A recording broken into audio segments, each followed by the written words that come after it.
Pozdrav ljudi, imam jednu susjedu, jako je onako fina žena, 85 godina ima. I ona ima svoje troje djece, unučadi, samo što oni njoj rijetko pomažu, niko joj ni ne dolazi.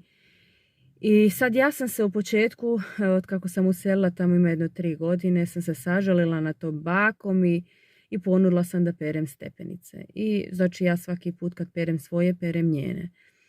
Onda ona počela, joj, mi možeš ovo? I ja sam osoba koja stvarno teško kaže neću. I onda svaki put kad je ona mene čula da ja se spuštam stepenice, to ona otvara vrata, nosi mi kartone. Joj, susjeda, jel bi mogla mi kartone ponest?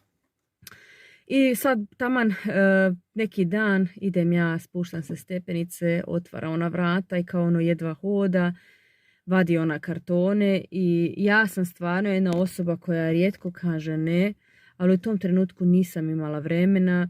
Ja njoj kažem, susjeda, znate šta, rado bi, ali sada nemam vremena. Rekao, ili ostavite tu pa ću ja kad budem imala vremena i budem bacila smeće, ali rekao, ako vam je sada to jako hitno, ja to danas ne mogu obaviti. I ona, ne treba, i vidim da se onako malo uvrijedila, ali ja sam poslije si mislila, eto vidiš kakav je narod, znači čistim je stepenice, što nije moja dužnost, ona niti je moja baka, niti ja nju znam otkud, znači čistim jer je to moja dobra volja, jer respektiram starije ljude.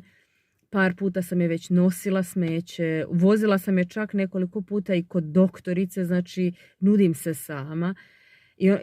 I tu mi je ono opet pokazala, eto vidiš, jednom kažeš ne i ta se osoba uvrijedi. I zato sam za sebe odlučila, mislim ja ću njoj rado i dalje pratit ću je stepenice jer sam je se to već i dogovorila se, ali kada dobijem onaj osjećaj da nešto ne želim, više neću, ne idem više preko svoje volje, često puta sam ostavljala svoj posao da bi pomagala drugim ljudima i to me je stvarno dosta. I jednostavno naučite se da ljudi nekad se naprave namjerno kao žrtve, joj jadna ja, joj jadna ovo, ali u drugu ruku imaju onaj svoju djecu i svoju unučad.